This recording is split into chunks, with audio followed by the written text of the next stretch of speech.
네, 사회복지 역사 세 번째, 한국의 사회복지 역사에 대해 살펴보도록 하겠습니다. 먼저 우리나라의 사회복지 역사에서는요, 근대적 사회복지라는 개념이 등장하기 이전에 전통적인 사회복지 역사를 우리가 가지고 있어요. 전통적인 사회복지 역사. 그것은 우리가 삼국시대라든가 고려시대, 조선시대를 포함해서 통틀어서 나타낸 제도나 어떤 그런 관습들을 전통적 사회복지라고 얘기를 합니다. 네, 그 중에 뭐 대표적인 것이 뭐 두레개, 품앗이 뭐 이런 것들이 있는데요. 좀 더 구체적으로 살펴보면은, 네, 우리 표에 보면 전통적 네, 사회복지 제도를 살펴보면 민간 부분과 공공 부분으로 나눌 수가 있어요. 네, 민간 부분은 두레, 개, 품앗이, 향약인데, 두레는 뭡니까? 우리가 마을 단위로 뭐 공동으로 집단 작업을 한다던가, 뭐 공동 노동을 한다던가, 뭐 이런 것들이 이제 두레를 얘기하고요. 그래서 나중에 노동력을 하고 나중에 임금을 결산해 주는 그런 공동 노동의 형태, 이런 것들이 두레를 얘기를 합니다. 개는 뭐 우리 부모님들도 많이 하는데요. 우리가 돈을 10명이서 개를 해요. 그러면 똑같이 뭐 매달 뭐 10만원씩 냈다? 10명이면 100만원이 모이겠죠? 그러면 100만원을 가지고 1번부터 10번까지 번호에 따라서 그 100만원을 먼저 쓰는 거예요. 그러니까 1번인 사람은 돈을 10만원 냈고 100만원을 쓰게 되겠죠? 맨 나중에 낸 사람은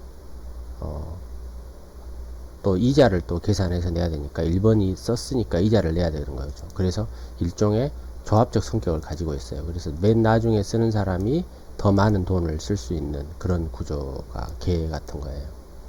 품앗이는 이제 노동력을 서로 빌려준 거잖아요. 그래서 오늘은 우리 집 논을 해줬다가 내일은 다른 집 논을 해주고 서로 번갈아 가면서 이렇게 품앗이 했다. 서로 돌아가면서 해줬다. 이런 거죠. 향약 같은 경우는 향촌, 향이기 때문에 향촌 사회의 자치 규약이에요. 그래서 공동 조직, 뭐 교육, 뭐 유교 윤리 교육, 뭐 이런 것들을 포함하고 있어요. 공공 부분은 오가통이라고 하는데 오가작통이라고 하고 또 오가통이라고도 해요.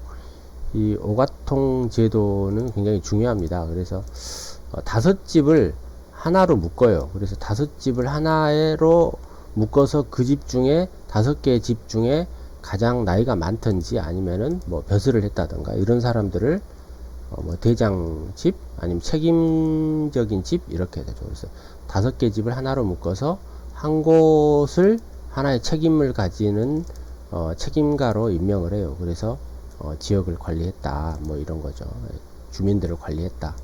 네, 이런 제도가 있어요. 네, 그리고 뭐 다양한 뭐 상평창, 의창, 뭐 해민국 이런 것들이 있는데 뭐 의창, 상평창 같은 경우에는 뭡니까? 뭐 이를테면은 뭐 흉년인 경우에 국가가 공물을 쌓아뒀다가 흉년인 지역이나 백성들에게 제공해 주는 거죠. 네, 오늘날 사회복지랑 비슷한 거죠. 그리고 뭐 대비원, 해민국 이런 데는 뭐 국민들을 백성들을 위한 의료 서비스를 제공한 것, 뭐 이런 것들이죠. 네. 근대 이후로 보면은 이제 우리가 일제 강점기를 빼놓을 수가 없어요. 일제 시대죠. 일제 시대 참 안타까워요. 그런 시대를 우리가 살았었죠. 그래도 천만 다행인 것은 1945년도에 우리가 해방이 됐잖아요. 그러니까 일제의 식민지에서 해방이 됐던 거죠. 너무나 다행이에요. 안 그랬으면 우리 모두 다 일본말 쓰고 있을 것인데, 너무나 다행이에요. 생각할수록. 네, 그런데, 일제시대는 당시에 이제 우리나라인 조선인 나라를 통치하기 위해서, 각종 무슨 뭐 재해구제라던가 뭐 구호제도를 했는데, 이것은 사회 통제 수단으로 쓰는 것이라서 우리가 사회복지다 이렇게 말하기는 어렵다 이렇게 볼 수 있어요. 중기 정도로 오면은 뭐 구빈정책 이런 것들을 했었는데요. 이 또한 어떤 사회복지 제도다 이렇게 말하기는 어렵고요. 말기 정도에 와서는 조금 이 근대의 사회복지 같은 것들을 했어요. 그래서 조선구호령이라던가 뭐 이런 것들을 했는데 생활부조나 의료부조 이런 쪽의 위주가 많았었던 거였죠. 그리고 당시에 일제시대 말기에 우리가 그 태화복지관 이런 것들이 만들어졌었죠. 정부 수립 이유를 한번 봐볼게요. 이 정부 수립이라는 것은 일제시대가 끝나고 1945년도에 이제 일제시대가 끝나고 1948년도에 우리나라가 정부 수립을 하게 됩니다. 대한민국이라는 정부를 수립하게 되는데 정부 수립하고 2년이 돼서 바로 우리나라 남북전쟁이 일어나요. 네, 한국전쟁이라고 하죠. 1950년도에 6.25 사변이 벌어집니다. 그 전쟁으로 인해서 그렇지 않아도 가난한 우리나라가 엄청난 그 빈곤 상태에 빠지게 되죠. 네, 그 전쟁 고아들, 요즘 우리 방송에 보면은 그 세계 어떤 아주 못 먹어서 빼빼한 그런 어린아이가 나오면서 연예인이 나와서 이 아이에게 한 달에 10,000원을 내면 이 아이에게 뭘 먹일 수 있다 이런 방송이 나오는데 그런 방송이 한국 전쟁을 배경으로 미국이나 유럽에 방송이 됐었어요. 그래서 당시에 미국이나 유럽 사람들이 한국 아이들 불쌍하다, 전쟁으로 인한 고아라든가 이런 아이들 불쌍하다 라고 해서 도와주는 그런 방송이 나오게 됐죠. 그런 걸 계기로 인해서 해외 원조 단체가 우리나라를 들어오게 됩니다. 주로 민간이라든가 뭐 종교단체라든가 이런 데서 들어오는데 구호물자 이런 것들을 통해서 들어와요. 그래서 근대적 사회복지가 전개된 것은 우리 한국 전쟁이 하나의 계기가 돼버렸어요. 오히려. 네.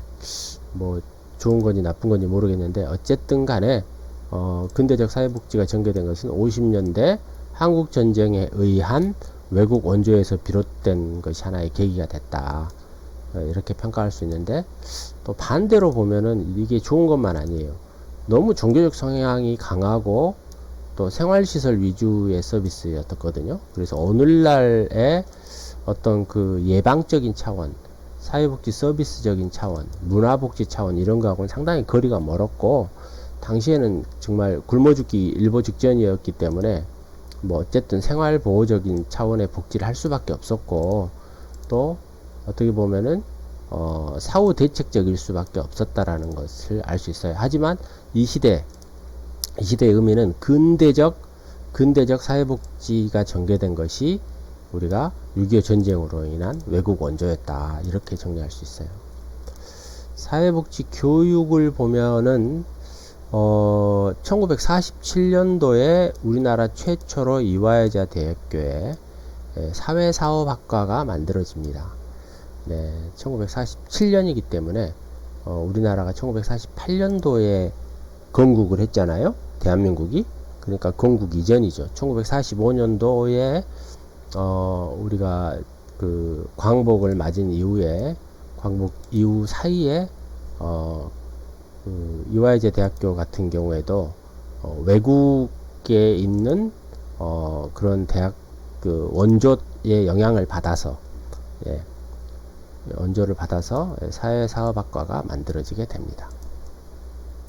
1953년도는 이제 전쟁이 이제 끝나고 나서 YMCA 이 연맹이라던가 이런 거 이제 기독교 청년단체죠. YMCA가 기독교 청년단체의 영향으로 인해서 중앙신학교, 그러니까 강남대학교의 전신이 바로 중앙신학교예요. 이때 또 사회사업학과가 1953년도에 만들어지게 되고 국립대학에서는 이제 서울대학교가 최초로 1958년도에 서울대학교 대학원의 사회사업학과가 만들어지면서 이듬해인 1959년도에는 서울대학교 사회사업학과까지 만들어지게 됩니다. 네. 그러면서 이제 당시 우리가 이제 사회사업학과라는 이름으로 주로 이렇게 등장을 하게 되잖아요. 그러면서 이제 나중에는 기독교 사회사업학과가 따로 분리되기도 하고 그리고 그리스도 신학교라든가 이런 데서 이제 사회복지학과로 발전하게 됩니다. 그래서 우리나라 사회복지 교육은 최초는 다 사회사업학과라는 이름으로 등장을 하게 됐었죠. 네. 그럼 현대로 와보겠습니다. 현대로. 1950년대는 이런 상황이었고요. 1960년대는 이제 각 그 정권을 맡은 대통령별로 살펴보도록 하겠습니다. 1961년 이제 5.16 군사혁명이 일어납니다. 그래서 박정희라는 대통령이 제3공화국을 만들기 시작하죠. 네, 쿠데타로 만든 군사정부이기 때문에 뭔가 국민들한테 인기를 얻고 싶은 그런 정책을 필 수밖에 없었어요. 그래서 이 시기에 이제 우리나라 사회복지 관련된 정책의 효시가 된다는 법률들이 한 10개 정도 만들어지게 됩니다. 물론 이때 당시에 60년대 초반에 워낙 우리나라가 가난했기 때문에 사회복지할 예산도 없었었죠. 그저 그냥 국민 스스로 알아서 스스로 우리가 살아남기 위해서 살았던 거였죠. 하지만 정부도 이런 노력을 당시에 했었어요. 그래서 이런 관련 법들로 인해서 당시에 사회보험이라도 공공부조, 사회복지 서비스 이런 것들을 다 실시하게 됩니다. 대표적인 걸 살펴보면은 공공부조로서는 생활보호법이라든가 아동복리법을 제정하게 됩니다. 네, 생활보호법. 그리고 재해구호법도 1962년도에 만들어집니다. 여러분 역사에서는요 이렇게 연도가 좀 중요하더라고요. 네, 몇 년도에 무슨 법이 만들어졌냐, 그리고 그 법에 무슨 내용이 담겨 있냐, 이런 것들이 뭐 시험에 나온다고 해야 되나요? 네, 그렇습니다. 네, 사회보험도 이때 60년대 초반에 주로 만들어졌어요. 네, 1960년도에 공무원연금법이 만들어졌고요. 예, 원래 공무원연금법과 군인연금법은 하나로 통일됐었거든요. 근데 군인을 따로 구별하자, 그런 사회적 논의가 있었고, 당시에 5.16 군사정부는 군사정부잖아요. 그래서 군대에 대한, 군사에 종사하는 사람, 군인에 종사하는 사람들한테 뭔가 혜택을 주고 싶어 했던 것 같아요. 그래서 군인연금을 공무원연금법에서 떼어내 가지고 1963년도에 따로 독립적으로 출발하게 됩니다. 예. 그리고 이제 1963년도에 산업재해보상법, 우리가 줄여서 산재보험이라고 하거든요. 그래서 산업 현장에서 일하다가 다치면 그에 따른 보상을 특별히 해주자, 이런 것들이 만들어지고, 1963년도에 의료보험법을 최초로 만듭니다. 물론 이때 당시는 전 국민을 대상으로 한 의료보험을 하지 않아요. 단지 어찌됐건 우리나라 역사상 1963년도에 의료보험법을 실시를 했다라는 거죠. 네. 이런 역사적인 60년대 역사를 가지고 있어요. 그 다음 1970년대를 봐볼게요. 1970년대는 사회복지사업법이 70년에 제정이 됩니다. 그리고 의료보험법이 1977년에 개정이 됩니다. 개정이 되고요. 여러분 제정과 개정의 차이점 아세요? 네. 제정은요 최초로 만든 걸 얘기를 합니다. 네. 제도나 법률 따위를 만든 것, 최초로 만들었다, 이런 거고요. 개정은 이미 제정된 것을 고쳤다. 네. 정해 있는 것을 다시 고쳤다, 이렇게 얘기하는 것이죠. 개정했다. 그러니까 여기 보면은 1963년도에 제정했잖아요.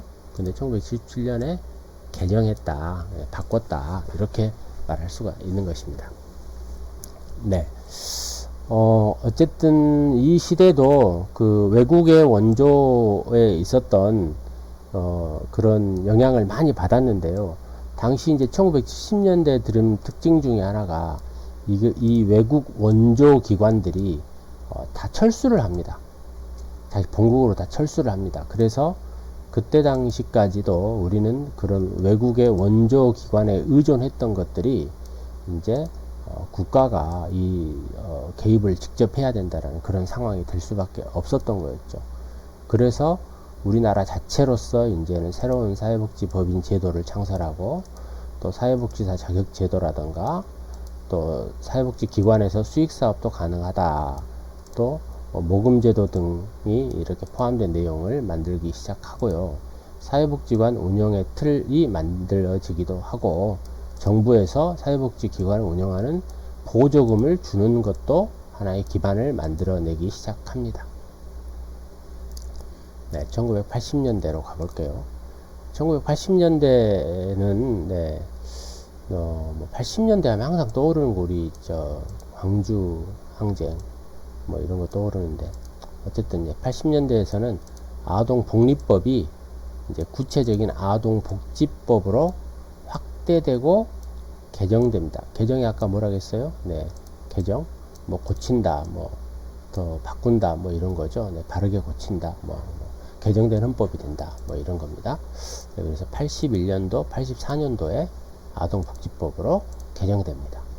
그리고 1981년도에 최초로 노인복지법이 제정되죠. 제정은 아까 뭐라 했어요? 새로 만든다. 네, 만든 거죠. 네, 장애인복지법도 1981년도에 동시에 노인복지법과 동시에 만들어지게 됩니다. 네, 상당한 발전이 있었던 그런 80년대라고 볼 수가 있어요. 그런데 이 시기도 앞선 그 5.16 군사 쿠데타, 박정희 정권처럼 1980년대도 우리가 전두환 정부가 군사 쿠데타로 인해서 정부가 만들어집니다. 그래서 그때를 제5공화국이라고 하는데요. 이 제5공화국 때도 이 전두환 정부는 국민들의 어떤 지지를 받고자 하는, 국민들에게 필요한 어떤 제도를 만들려고 노력을 합니다.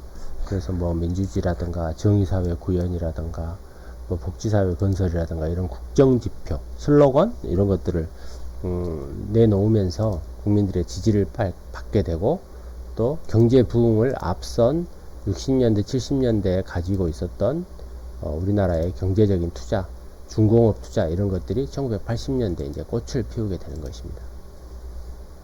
노태우 정부로 넘어올게요. 1988년도부터 노태우 정부가 시작되는데요. 우리나라에 1988년도는 어떤 사건이 있었나요? 88 올림픽이 있었죠. 86 아시안게임, 88 올림픽. 이 수업을 듣는 학생들은 그 시대에 태어나지는 않았죠. 어쨌든 참 우리나라의 대단한 사건입니다. 우리나라가 올림픽을 열 수 있을 정도로, 개최할 수 있을 정도로의 나라가 됐고, 88년도면 제가 군대에서 근무할 때네요.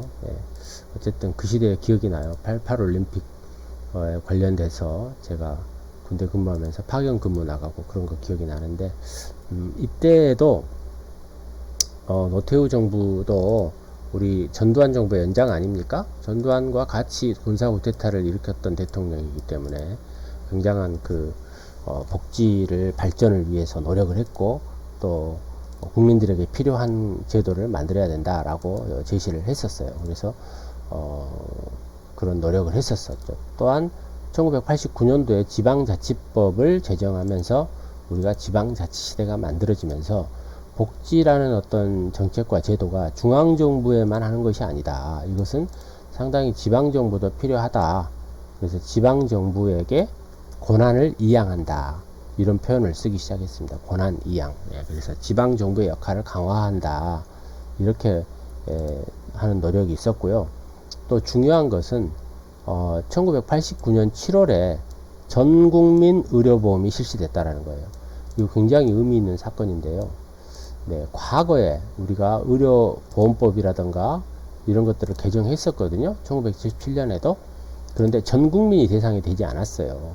그렇기 때문에 당시는 의료보험 카드가 있는 사람과 없는 사람, 다시 말해서 의료보험 서비스를 받을 수 있는 사람들은 병원에 가면 의료보험이었기 때문에 본인이 부담해야 될 돈이 적게 냈어요.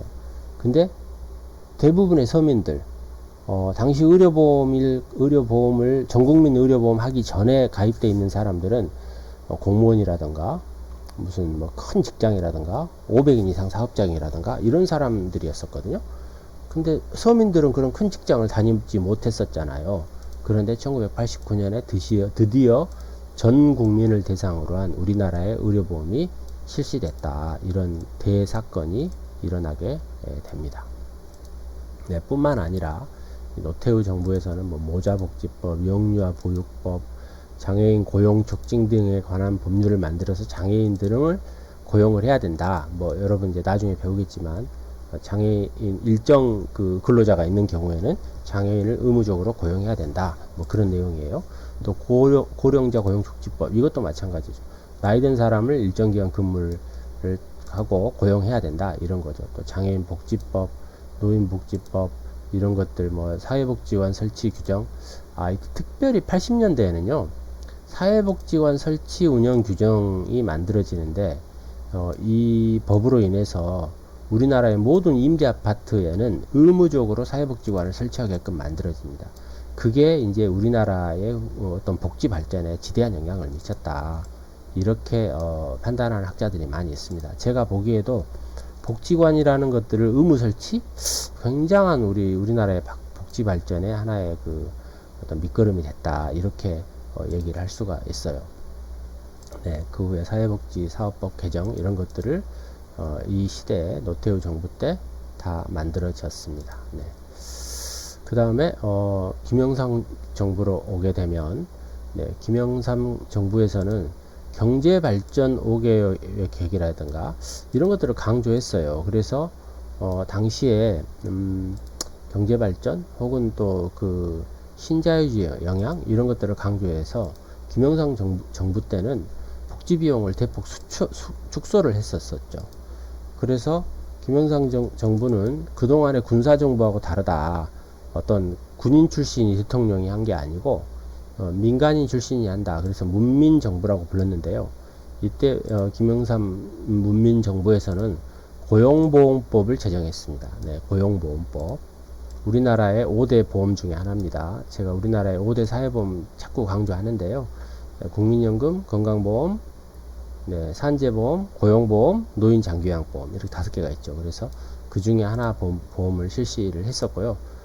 제정을 했고요. 또 국민연금을 실시를 했습니다. 이미 국민연금은 만들어져 있었으나 이때부터 이제 65세가 넘는 사람들이 국민연금의 혜택을 받을 수 있는 그런 시대를 맞았다. 이렇게 볼 수 있고 또 사회복지 공동모금의 법 등을 제정했습니다. 우리가 그 전에는 불우유토끼 이런 것들을 했었는데 이제 이름을 사회복지 공동모금의 법을 만들었어요. 그래서 미국의 공동모금법을 따라서 만들었었고 공동으로 불우유토끼에 대한 비용을 걷어서 공동으로 관리하고 투명하게 해보자 뭐 그런 차원에서 시작된 겁니다. 하지만 김영삼 정부는 1997년 말에 외환위기를 맞게 되죠. 우리가 흔히 알고 있는 IMF 사태가 벌어지게 됩니다. 그래서 우리 한국 사회는 굉장히 실업자가 증가하고 가족 해체된다든가 이런 다양한 사회 문제들이 발생하는 그런 문제를 앓게 되죠. 그래서 김대중 정부가 1998년도 IMF 사건 터지자마자 김대중 정부가 들어서게 됩니다. 네, 그래서 이 김대중 정부에서는 사회복지 제도의 좀 패러다임을 바꿉니다. 그래서 우리가 어떤 보호 제도도 하고 있지만은 나중에 나오지만은 생산적 복지, 뭔가 일하는 사람들에게 혜택을 주는 복지 이런 것들을 강조하기 시작하고요. 또 공공부조에서도 상당히 획기적인 진전이 있는데 아주 대표적인 것이 2000년도에 실시된 국기초라고 합니다. 국민기초생활보장제도를 줄여서 국기초라고 하는데 이 국기초 제도가 만들어졌다라는 거죠. 그래서 지금도 우리나라가 국민기초생활보장 제도를 실시하고 있고요. 국민기초생활보호 대상자가 아직도 존재하고 있고 이 제도를 지금도 실시하고 있습니다. 네. 아까 말씀드렸듯이 이제 근로 능력과 유무에 관계없이 국민기초생활보호 제도가 보장 제도를 제도에 해당되는 국민이 될 수 있다. 예, 이런 것들을 만들어 놓기 시작했습니다. 네, 그리고 각종 사회복지 서비스라든가 공공 부분의 고용을 증가해서요. 우리나라가 이제 어찌 보면은 복지에 한 걸음 더 나가섰다. 이렇게 얘기할 수 있습니다. 노무현 정부는 2003년도에 출범을 했고요. 복지의 보편성, 다시 말해서 제도적 복지, 보편적 복지 다 같은 말인데요. 이 보편적이란 말은 무슨 얘기냐? 누구나 이용할 수 있다. 선별적이 아니다. 모든 것에 두루 미치는 성질이다, 보편성이다. 네, 그래서 전 국민을 대상으로 한다. 이렇게 볼 수가 있고요. 참여복지 5개년 계획을 하면서 사회보장 중장기 발전 계획까지 수립하게 됩니다. 그래서 이 노무현 정부 때는 지역사회 보장 계획, 지역복지 발전에 영향을 미쳤다. 이렇게 판단할 수가 있습니다. 이명박 정부로 가면 뭐 능동적 복지를 강조했는데요. 이명박 정부의 핵심은 뭐냐면 복지에 생애 주기별로 뭔가 복지 기반을 마련했다. 그런 거죠. 그래서 나이에 따라, 연령에 따라 예방하고 생애 주기에 따라 복지의 맞춤, 통합형 이런 것들을 제시했다. 이렇게 얘기할 수 있고요. 이명박 정부 시절인 2008년도에 노인 장기요양보험, 우리나라의 5대 사회보험의 마지막 거듭 말씀드립니다. 국민연금, 건강보험, 고용보험, 산재보험, 마지막 노인 장기요양보험 2008년도에 실시됐다. 예, 이렇게 역사를 가지고 있습니다. 박근혜 정부로에 오면은 가장 대표적인 것이 기초연금입니다. 당시는 기초노령연금이라고 불렀어요. 그러나 지금은 기초연금이라고 명칭을 바꿨고요. 처음에는 기초노령연금이었는데 2014년도에 매달 20만원씩 네, 소득과 재산이 가장 적은 70% 노인에게 매달 20만원씩 국가가 연금을 제공해주는 그런 제도를 실시했었다. 네, 굉장히 획기적인 그런 사건입니다. 현재 2020년도 현재 문재인 정부에서는 2020년도부터 최대 30만원까지 기초연금을 지급하고 있습니다. 네. 우리나라의 복지를 전망해 볼까요? 네, 한국 사회는 1960년대, 90년대 이후 사회복지 비율이 증가하기 시작했어요. 근데 90년대 뿐만 아니라 뭐 여러 막 돈들이 많이 지출됐었죠. 2010년도에 보면은 19.5조, 2013년에 25.5조 원, 2015년에는 33.1조 원, 2018년에는 37.2조 원. 그래서 점점 우리나라는 복지 비용을 많이 쓰는 나라로 증가하고 있습니다. 그래서 과거의 선별적 복지에서 지금 우리나라의 패러다임은 보편적 복지, 다시 말해서 제도적 복지로 가고 있다. 이렇게 볼 수 있고요.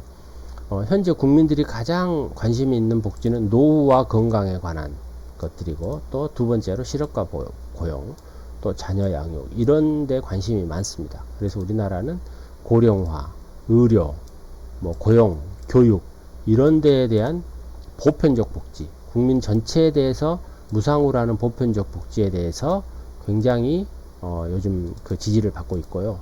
여기뿐만 아니라 또한 선별적 복지, 그러니까 꼭 필요로 하는 빈곤층에게 제공하는 선별적 복지, 이 두 개의 보편적 복지와 또 하나는 선별적 복지의 양 날개를 적절하게 혼합한 그런 복지 국가로 가려고 하고 있는 그런 상황이고, 또 매년 10만 명에 가까운 복지 공무원을 뽑고 있다. 이것도 상당히 우리 행정복지 학생들에게는 긍정적인 일이다. 이렇게 얘기할 수가 있습니다.